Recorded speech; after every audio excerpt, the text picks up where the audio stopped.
Let's face it, cartoons from the 1970s weren't just weird. They were the fever dreams of animators left unsupervised with way too much sugar and zero adult supervision. Remember when cartoons actually made you question reality? Well, you're about to. So, how many of these bizarre, forgotten characters are still rattling around in your subconscious? Brace yourself. This isn't the nostalgia trip you're expecting. Some of these creations are so off the wall, you'll wonder if we collectively hallucinated them. Mr. Jaw. Okay, picture this. A blue shark in a purple bowler hat, speaking in a German accent and obsessed with eating one very unlucky fish.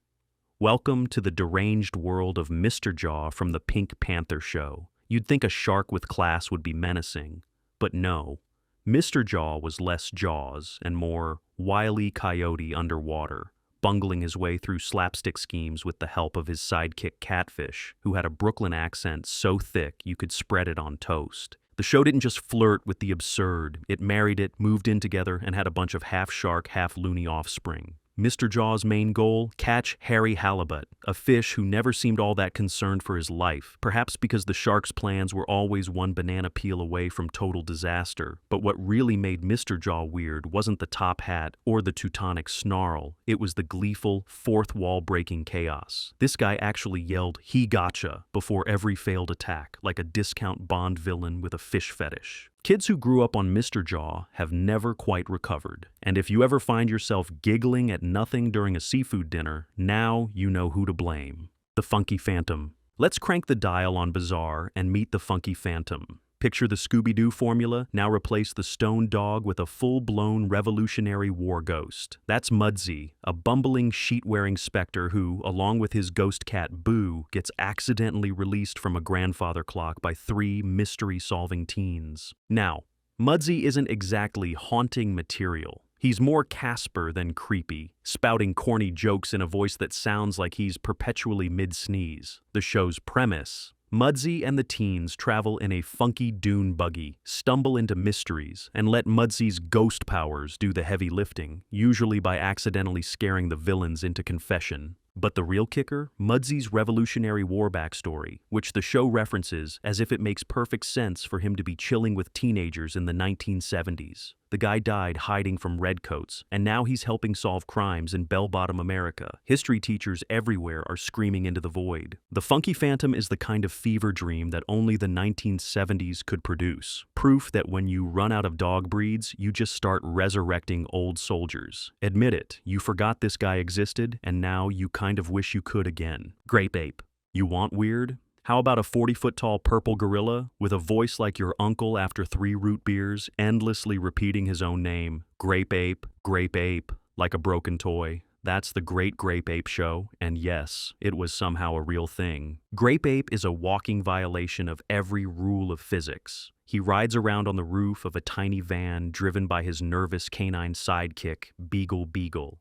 No, the van never collapses. No, nobody ever asks why the military isn't involved. It's all just, oh, look, there's a giant purple monkey again. The show's entire joke was built around Grape Ape's size and absolute obliviousness to the chaos he caused, whether flattening bridges, stomping through carnivals, or accidentally causing natural disasters with a sneeze. And in true Hanna-Barbera fashion, the laugh track treated every near catastrophe like the world's funniest home video. Even better, the name Grape Ape comes from, you guessed it, his color and his favorite snack, subtle. There's an innocence to Grape Ape's destructive path, but let's be real. If you saw a 40-foot ape today, you wouldn't offer him a grape. You'd run for your life and blame your childhood cartoons for all your irrational fears. Hong Kong Fooey. You think superhero parodies started with Deadpool?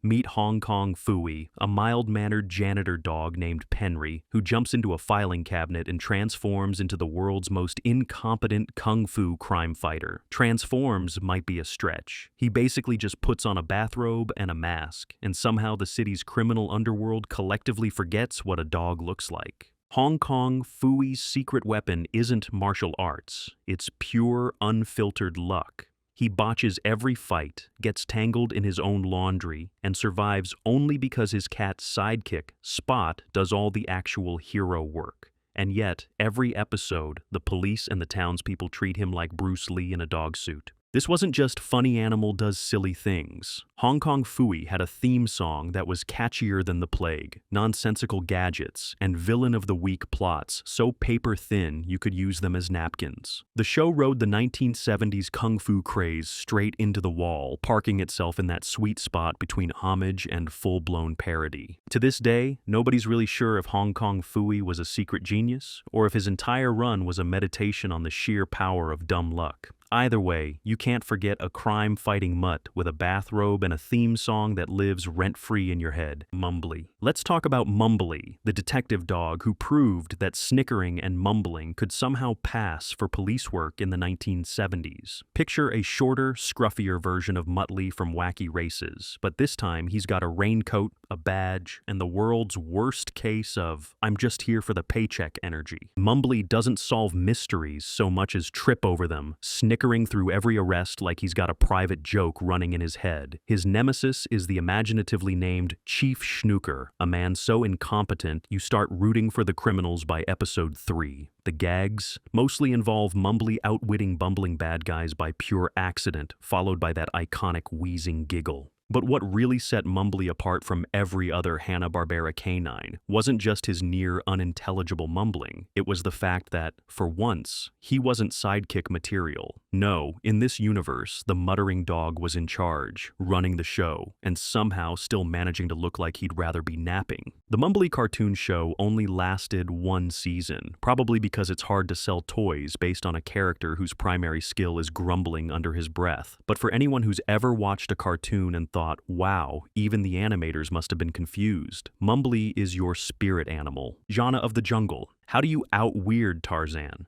Apparently, you make him a blonde jungle goddess with a magic necklace, a pet leopard, and the best blow-dried hair on Saturday morning TV. Enter Jana of the jungle. Picture this: a shipwrecked little girl grows up swinging from vines, befriending every animal within a 100-mile radius and learning all the secrets of the wild while still managing to look like she stepped out of a shampoo commercial. Jana didn't just rescue animals, she delivered lectures about environmentalism and personal empowerment before karate-chopping poachers and occasionally actual supervillains. Her supporting cast? Try a wise old medicine man, a brooding adventurer, and her talking parrot sidekick Tico, who dispensed mystical wisdom like he moonlighted as a therapist. Every episode, Jana would consult her glowing necklace, which was somehow connected to the jungle's spirit, then launch herself into the kind of action sequences that made Tarzan look like a tourist. If that sounds like a lot, it was. The show balanced wild animal chases, psychic visions, and plenty of well-meaning 1970s messages about respecting nature. Honestly, it was less a cartoon and more a surreal fever dream from someone who just binge-watched Planet of the Apes and Charlie's Angels in the same night.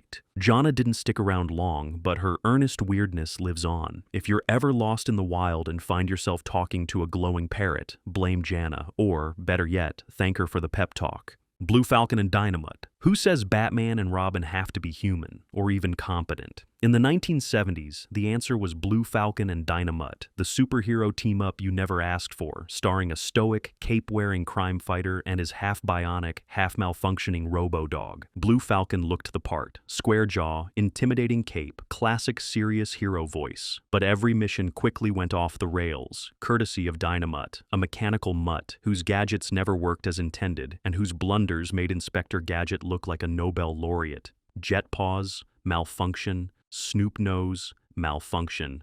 Literally every high-tech contraption just ended up exploding, backfiring, or turning Blue Falcon into the city's least threatening superhero. And yet, the show loved to mash up action with pure chaos, sending Blue Falcon into fits of exasperation as Dynamut bumbled through their latest crisis. You could practically hear the animators giggling behind the scenes as each plot twisted into a Looney Tunes-level disaster zone. Side note, Blue Falcon sometimes popped up in other Hanna-Barbera cartoons, as if the universe just couldn't resist a good, serious guy versus disaster dog setup. The result? An oddly addictive mix of superhero parody, slapstick, and sci-fi gone haywire. If you ever wondered what it'd be like to fight crime with a dog that doubles as a walking mechanical hazard, Blue Falcon and Dynamut will answer your question and probably set your living room on fire in the process. The Neptunes, Jabberjaw. Let's get aquatic. You've seen Scooby-Doo, but what about a teen band that plays underwater concerts, solves mysteries, and travels with a joke-cracking, anxiety-riddled shark named Jabberjaw? Meet the Neptunes, a group that's equal parts rock stars and deep-sea detectives. Jabberjaw was basically Curly from the Three Stooges, reincarnated as a 6-foot air-breathing shark who desperately wanted respect. Spoiler, he never got it. The band? 4 teens whose personalities ranged from generic leader to girl with pigtails. But the real star was Jabberjaw, who couldn't go 5 minutes without some slapstick disaster, overblown self-pity, or a catchphrase so corny it should have come with a warning label, no respect.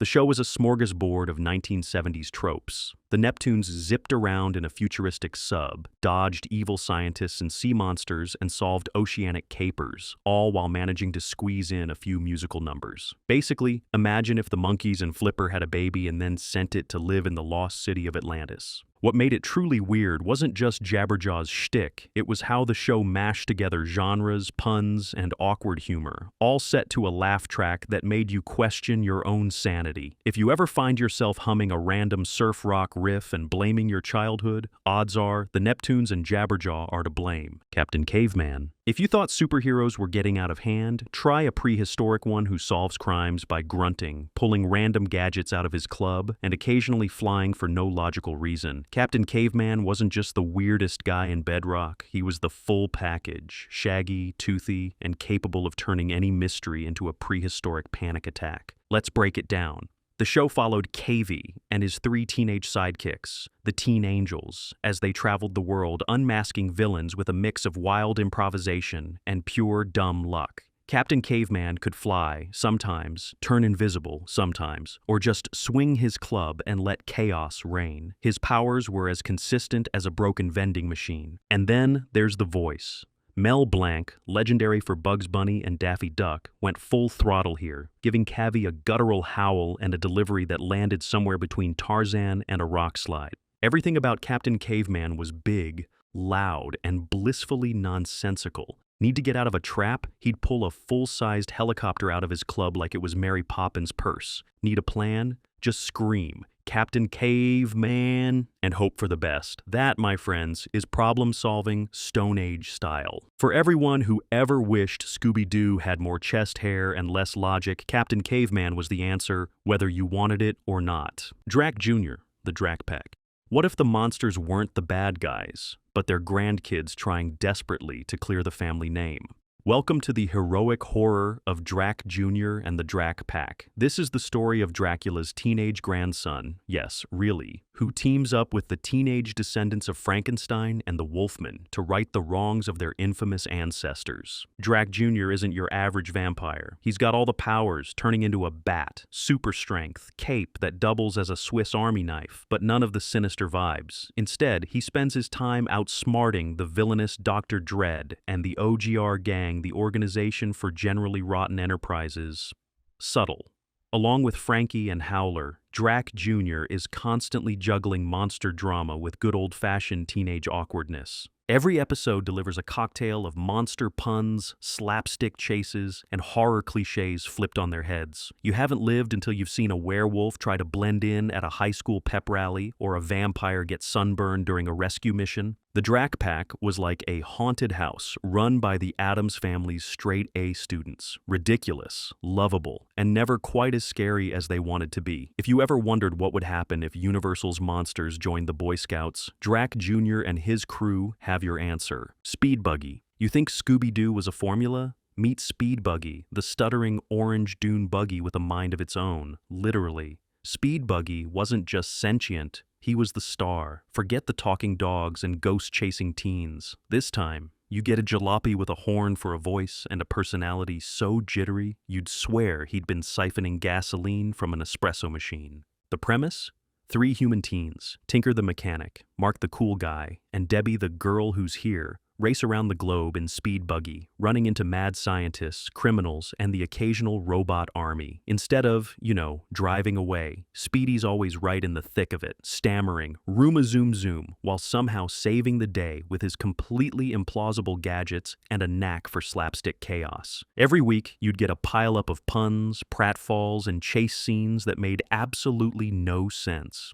Plot holes? They're more like plot canyons. But kids ate it up because, really, who doesn't want a car that acts like a nervous sidekick and somehow always saves the day, despite being outsmarted by pretty much everyone, including chickens? In the pantheon of weird 70s mascots, Speed Buggy's up there. If you remember this one, you probably still have a soft spot for vehicles with more anxiety than horsepower. And honestly, wasn't that the dream before Teslas took over? Butch Cassidy and the Sundance Kids. Did someone say teen pop group / international spies? No? Well, tough, because the 70s gave us Butch Cassidy and the Sundance Kids, and they didn't even ask for your permission. Take one all-American heartthrob, his all-girl backup band, a comic relief dog, and a talking computer, then send them on tour around the world to stop crime. With music, this wasn't your average battle of the bands. Butch and his crew would roll up for a concert, play one groovy number, and then get a call from Mr. Socrates, a literal computer with a face that would brief them on the latest international crisis. No time to change out of your matching jumpsuits, kids. There's a diamond smuggler in Amsterdam. Butch was the golden-voiced lead. Marilee, the sassy keyboardist, Steffi, the tough bassist, Wally, the comic, and Elvis, the dog, who somehow managed to be more useful than half the cast. They'd solve mysteries, crack jokes, and make time for a song, all in 22 minutes of disco-laced, spy-fi chaos. The result? A blend of monkeys, mission, impossible, and a fever dream where your little brother's rock band somehow becomes the CIA. If you're wondering why you don't remember Butch and his gang, it's probably because your brain rejected the premise as too weird to file away, but hey, at least they had better hair than most real spy agencies. Inch High, Private Eye. If you thought the world had enough pint-sized heroes, think again. Inch High. Private Eye brought us a detective who was literally 1 inch tall, because why not? He wasn't just short on stature, he was short on everything: authority, logic, and the basic dignity required for a trench coat. The premise was as thin as the protagonist himself. Inch High worked for the Finkerton Detective Agency Subtle, right? Solving cases alongside his niece Lori, her boyfriend Gator, and their dog, Braveheart. Most detective work consisted of Inch High sneaking into places no full-sized PI could go, like inside a telephone, under a door, or through a keyhole. Real high-stakes stuff, if you're an ant. The gags were predictable, but kind of adorable. A thimble for a hat, paper clips as grappling hooks, and getaway vehicles that would fit in your lunchbox. Of course, half the fun was watching the Finkerton boss threaten to fire him every episode, only to be saved at the last second by some very, very tiny heroics. Why was he an inch high? Science? Magic? Animators who just stopped caring? The show never explains, and honestly, that's probably for the best. Inch High, Private Eye is the kind of weird that can only come from animators staring down a deadline and thinking, hey, you know what's never been done before? CB Bears. Trucking bears with walkie-talkies. Yes, really. That's the entire elevator pitch for CB Bears. 3 hirsute, jumpsuit-wearing bears named Hustle, Boogie, and Bump who roamed the highways in a garbage truck, solving mysteries at the drop of a banana peel. Oh, and every case comes in via CB radio because 1977 was the year trucker culture got mainlined into Saturday morning TV. The bears weren't exactly Sherlock Holmes. Their main qualifications were 1. They could wear hats. 2, they could bicker endlessly in weird fake Southern accents. And 3, they had a lady boss named Charlie, a la Charlie's Angels, who only spoke to them through their radios. The plots usually revolved around them disguising themselves, badly, as anything from plumbers to park rangers, all in pursuit of the week's villain. Think Scooby-Doo with a bigger vehicle and worse costumes. Every episode ended with some kind of garbage-related slapstick, a convoluted arrest, and Hustle delivering a closing pun so corny it could power a popcorn machine. And just when you think it can't get weirder, you remember they shared their hour with other segments like Shake, Rattle and Roll, and Hey, It's the King, proving the 70s were determined to cram as much animal-based nonsense onto TV as legally possible. CB Bears, solving crimes, making puns, and somehow not getting cited by the health department for their truck. Childhood was wild, wasn't it? The Groovy Ghoulies. The Munsters meet the monkeys with a little extra psychedelic sugar. Welcome to the Groovy Ghoulies. This monster mashup parade stars a rock band made up of classic Universal monster knockoffs. Drac the vampire on organ, Frankie the Frankenstein's monster on drums, and Wolfie on, naturally, guitar, plus a supporting cast of pun-slinging goblins and cackling witches. And every single one of them seems to be hopped up on something other than Halloween candy. Set in Horrible Hall, a haunted mansion that makes Hogwarts look subtle, the Ghoulies delivered rapid-fire sight gags, endless puns, and musical numbers so catchy you'll want to exorcise them from your memory. These monsters didn't want to scare anyone. They wanted to be the life of the party, cracking jokes, playing tricks, and breaking the fourth wall every few seconds. The show was basically a Saturday morning variety hour with song performances, comedy sketches, and so many bad puns it would make your dad groan. Some episodes included mock news reports from skeleton reporters or were interrupted by a witch weather woman. The result? Complete and total chaos, a kid-friendly version of Laugh-In, but with fangs and fur. The Groovy Ghoulies are proof that sometimes the only way to revive classic monsters is to hand them instruments and let them rock out. If you ever find yourself dancing to a werewolf's guitar solo in your nightmares, you know exactly where it came from. The Impossibles, Super Globetrotters. You want weird? Let's talk superhero basketball. The 1970s served up the Super Globetrotters, where the world-famous Harlem Globetrotters double as actual superheroes, morphing into things like Multi-Man, who can duplicate himself endlessly, Spaghetti Man, who literally turns into noodles, Liquid Man, who becomes water, and more. But what most folks forget is this all came out of an even weirder concept: the Impossibles. Originally, the Impossibles were a three-man rock band who moonlighted as superheroes: Coil Man, Multi-Man, and Fluid Man, each with, you guessed it, impossible powers and a penchant for rock and roll puns. Flash forward to the late 70s, and their legacy lives on in the Super Globetrotters, with actual basketball icons transforming into cartoon freaks of nature. Why settle for slam dunks when you can shapeshift into a pile of spaghetti and tie up the bad guys? Episodes were a fever dream of nonsensical transformations and groan-worthy one-liners. The villains? Even weirder, think bad guys named Crimehead or Museum Man. The Globetrotters' secret lair was, naturally, a basketball gym, and every crime was solved with equal parts athleticism and supernatural slapstick. The real magic here? The show never once explained how world-famous athletes doubled as mutants or why their powers made so little sense. It didn't matter. If you ever caught yourself wishing your favorite band or sports team could fight crime, blame the Impossibles for planting that idea, and then dunking on logic itself. Rickety Rocket. Think Scooby-Doo in space. But instead of a dog, the mascot is a talking, wisecracking homemade rocket ship.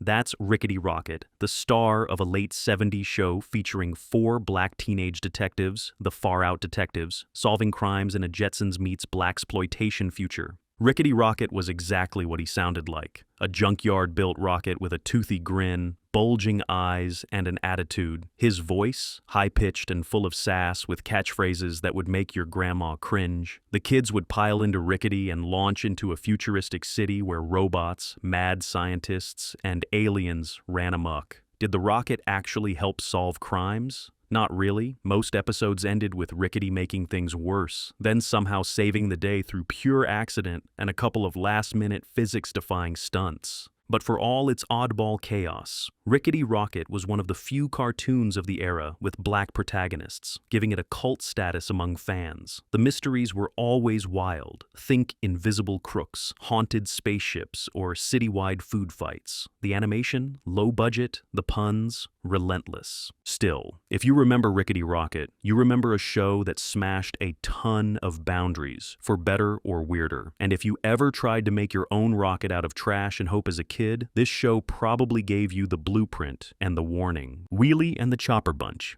Now let's head to the open road, cartoon style. Wheelie and the Chopper Bunch is a show where the main character is a bright red Volkswagen Beetle-like car named Wheelie, who doesn't talk, only beeps and honks, but still manages to have more charisma than half the 70s cartoon lineup. His nemesis? A gang of motorcycle bullies called the Chopper Bunch, led by what else? A mean-spirited chopper with a handlebar mustache. Each episode was one long chase, as Chopper and his gang, consisting of a three-wheeled trike, a snickering sidekick, and a sidecar with an inferiority complex, tried to outsmart or sabotage Wheelie. The catch? Wheelie always outsmarts them with silent film antics, slapstick gags, and more than a few improbable stunts. Dialogue? Minimal. Sound effects? Maximal. It's basically if Wile E. Coyote and Roadrunner got an auto shop makeover and decided to just settle their differences with burning rubber and cartoon violence. The show leaned hard into vehicle personalities, giving every car and bike weird quirks, faces, and attitudes. If you've ever wondered why you talk to your car like it's a person, you can thank or blame Wheelie and his silent confidence. It's a show so odd, you could watch 10 episodes and still not be sure if it was real or just a fever dream after eating too much sugary cereal. Booby Bear, help,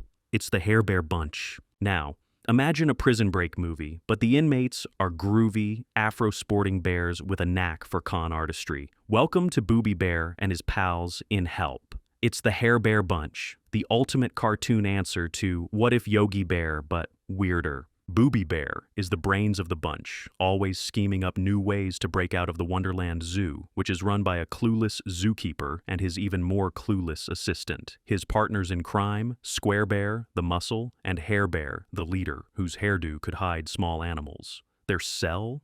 Actually, a secret hideout that's decked out like a bachelor pad, complete with all the 1970s mod trappings the animators could stuff onto the screen. Plots ranged from simple escapes to elaborate scams, but the formula was always the same. Outwit the authority, get some snacks, and get back in time for nap hour. Booby's greatest talent? Out-talking anyone in the zoo and inventing gadgets out of nothing. If MacGyver were a bear, this would be him, except way more into practical jokes and with a much better disco soundtrack. The Hair Bear bunch didn't last long, but Booby and his crew left a mark on the funny animal breaks the system genre. If you've ever felt like your workplace was just a more colorful zoo, Booby Bear is your patron saint of shenanigans. Morocco Mole, the new adventures of Secret Squirrel. Let's round things off with a character who feels like he wandered in from another dimension.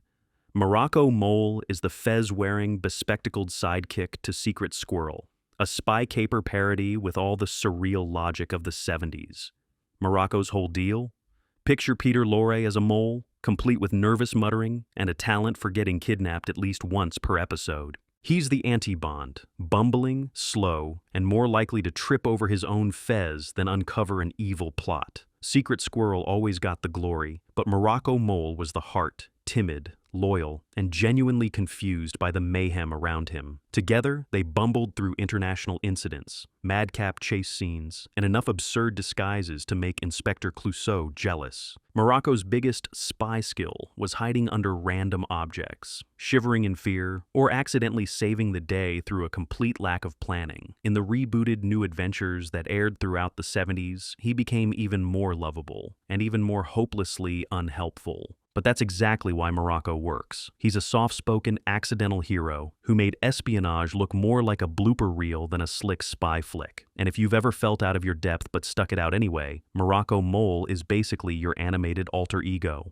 And there you have it. The weirdest, wildest parade of 1970s cartoon oddballs you probably erased from your brain on purpose. Who knew childhood could be this bizarre? So, which character unlocked a memory you wish had stayed buried, and which ones did we somehow miss? Drop your favorite forgotten freaks in the comments, subscribe for more retro madness, and hit that share button if you survived the nostalgia overload. After all, isn't it time we finally admit the 70s were absolutely unhinged?